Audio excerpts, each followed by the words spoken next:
No,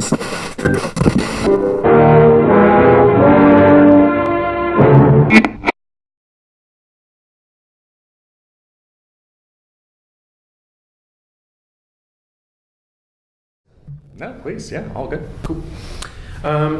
So, to be honest, this is my favorite movie that I've seen at the festival so far. Okay, that's a cool thing to be honest about. Thank you. Yeah. So I've seen probably about 8 movies or TV shows right now. So it had me thinking a lot. I feel like the best movies are the movies that ask questions but don't necessarily give you answers, and I think False is proves that as well. But it had me thinking a lot about like the same kind of questions that I was dealing with as a adolescent, kind of like what does it mean to be a man, and all those questions about masculinity, and that's just all throughout this film. And so I hate to be very general, but maybe we could just start here and then go deeper as we go along. But like, what was the general? Where did it stem from? What was the general idea? Was it these questions that you were wrestling with, or did some sort of event happen that caused this to snowball into the story that we see? After Faults kind of did the festival circuit and it played in theaters. I mean, for a week. It was only in theaters for a week. I realized kind of all of a sudden that I didn't have anything planned for the next thing. And so I spent a year figuring out what that was going to be, went down the path of something else that wasn't this, and it felt disingenuous, and I knew it, but I kept kind of trying to force it, and it wasn't working. And it wasn't until one day I came home from jiu-jitsu and I was just like, I should make a movie about this. Yeah. And not specifically jiu-jitsu, but martial arts, and that would be fun. And I haven't seen anybody kind of subvert that genre of film and kind of doing my own thing with it. I knew that it would feel right. And it wasn't until I did that I started asking, or being honest with myself too, about these questions that I had been asking myself. I didn't feel like I maybe was as masculine as society told me I was supposed to be. I didn't know how to defend myself. I was starting jiu-jitsu, and the reason I started it was because I kind of admitted to myself that I was afraid, of everything. Like, you don't know who you are. That's a scary thing. And who am I? And jiu-jitsu was able to kind of help me with that. Mm-hmm. But putting those ideas into the movie felt right. And the conversations about masculinity and feminism were happening obviously then. It's a thing that people have talked about forever, but it's really started becoming a more focused thing recently, and I think that's amazing. But it was I started writing this in 2015, and I finished, I think I started in August of 2015, finished before the end of the year, and it's basically the script that I wrote then. Those were ideas I was thinking about on my own. Right. At that point. And I think being honest and not pretending I was somebody who I wasn't, and all of those things, were things I was doing in real life, but it also translated to a script that I was very proud of too. Yeah. So, kind of going off of, that this questions of masculinity and feminism is kind of coming up more so than it ever has.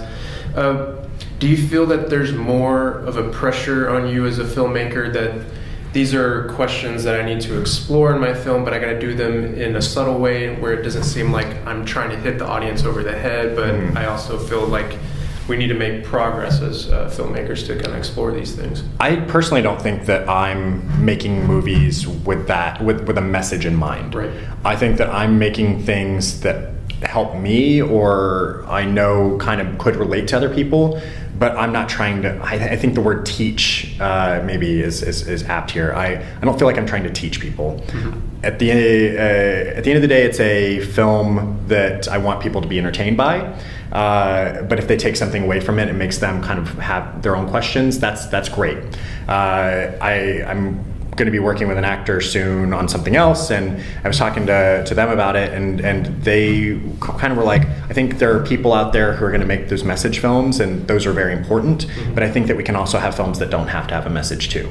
And it doesn't mean that they're lacking anything, and I think that they still will bring up questions and ideas and discussions, but not everything has to be that. And for me, I think that if I start trying to write something that is telling people what to think or trying to start a conversation, it's going to come across as fake.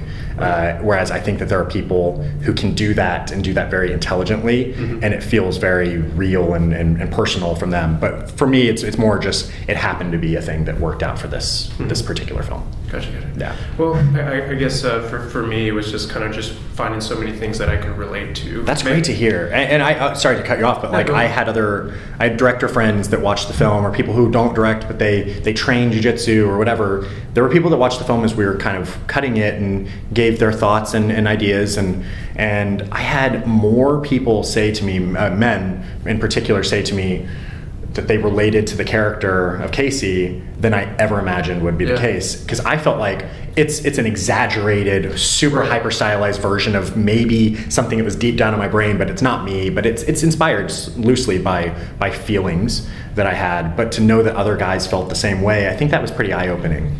Actually, the guy who's actually filming us right now, we have one of our favorite comedians is Nate Bargatze, and he says a line about, something happened in my life, and I thought about that woman every day of my life, like when something happened. And there's moments in here where it kind of illustrates that when he's like in his car, and then where the door ding sequence. Where he's crying. And he goes home and he cries, but at the you laugh, but at the same time you're like, I just want to give him a hug too. It's real, and I remember just like not yelling at my dog specifically, like in the movie. I'm not a mean person to my dogs, but you have that thing where you get frustrated and you lash out and you realize they didn't deserve that. And I wanted all that feeling to be in the movie, and that was important to me. But it's definitely been interesting seeing that relating to other people. Yeah, especially when he comes in. I think he yells at his dog. He says, "No, bad dog." And then immediately comes back and is like, "I'm sorry." Everything's good.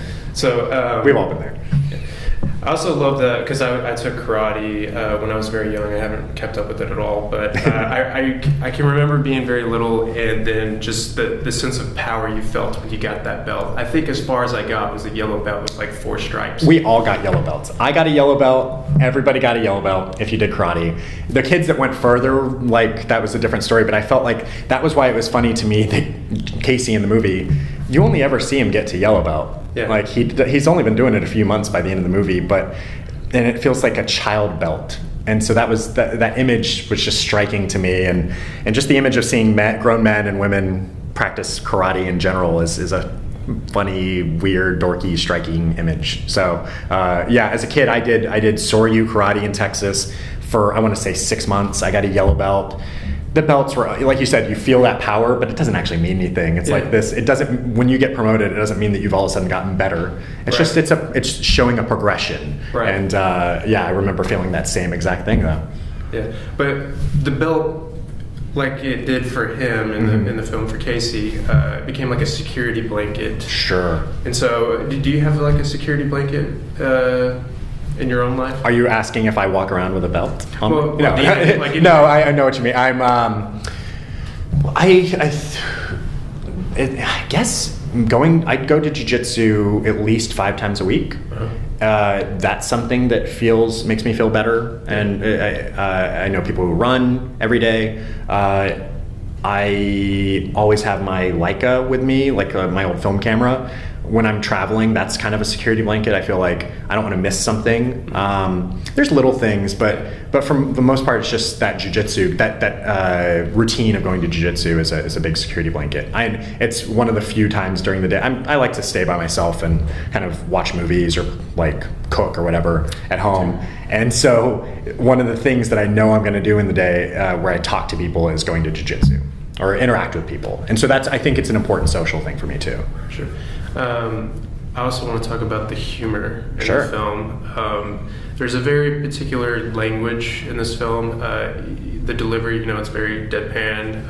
Remind me a lot of stuff that Yorgos Lanthimos does with like the lobster. Sure. And so, how do you go about like kind of balancing, or maybe I should phrase it this way. I feel like the humor is very timeless. I feel like I can watch it and enjoy it as much as I do now as maybe I could maybe 5-10 years from now. And what do you think makes comedy kind of timeless versus something that may just kind of come and go? I mean, that's a big question, but my simple answer is not making the comedy about references. Sure. It's the same thing as we don't have cell phones in the movie, and it's just easy to not even explain why they're not there. You just don't put them there. People don't reference movies per se because it will date it. I don't want to see an iPhone 7 pop up in the movie, and then a couple of years later I'm going to be like, oh, that was made whenever, 2015.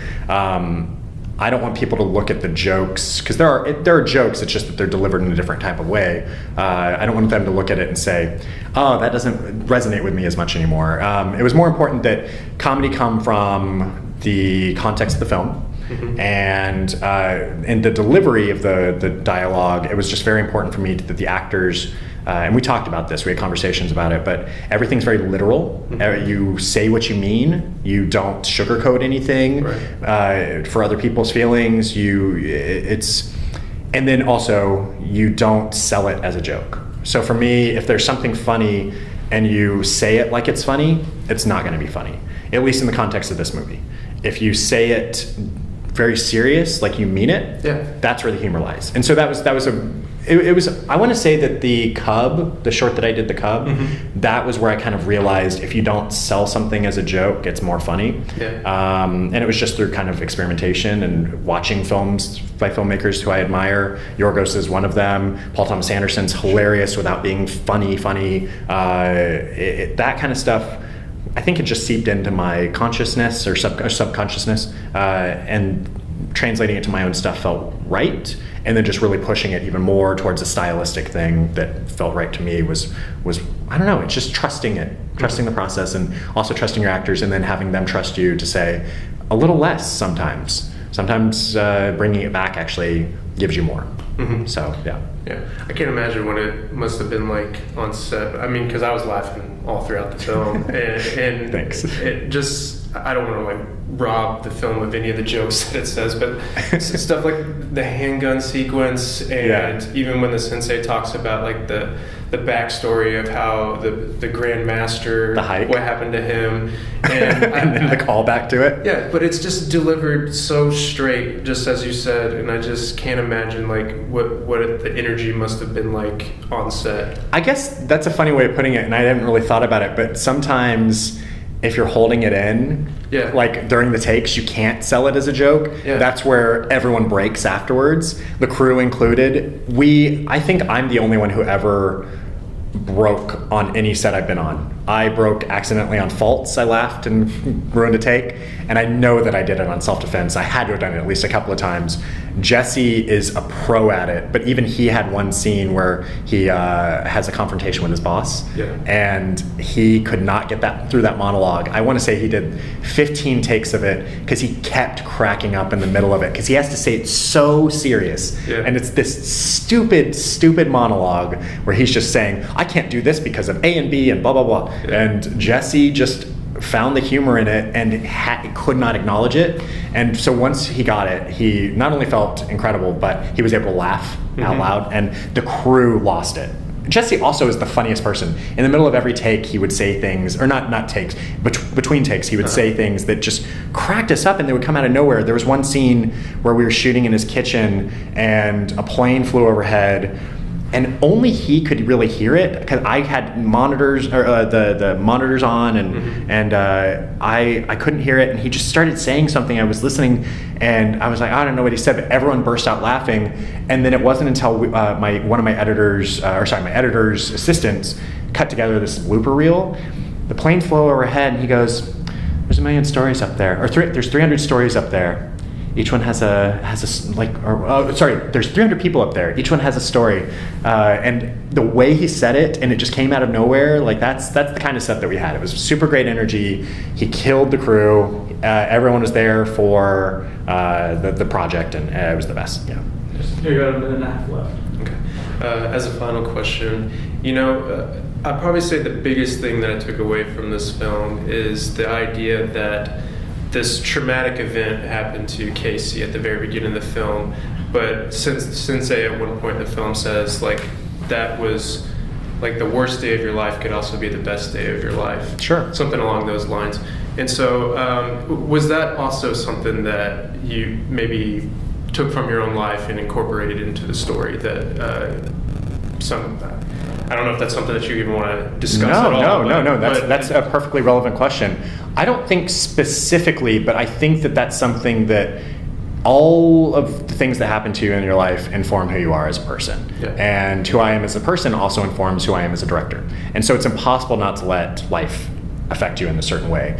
I specifically didn't think of that while thinking about that scene, but it definitely relates. I do think that whatever it is you do in life, if you're a baker, if you make sushi, if you work for a film site, like everything that happens to you in your life makes you who you are, and it's impossible not to let that happen, and I'm no exception to that, for sure. But that line, when I wrote it, it was definitely made to resonate with Casey, because Casey knows that even though that was a horrible thing, he's happier at that exact moment. Even though everything's going to shit, he knows that he's a better person for it.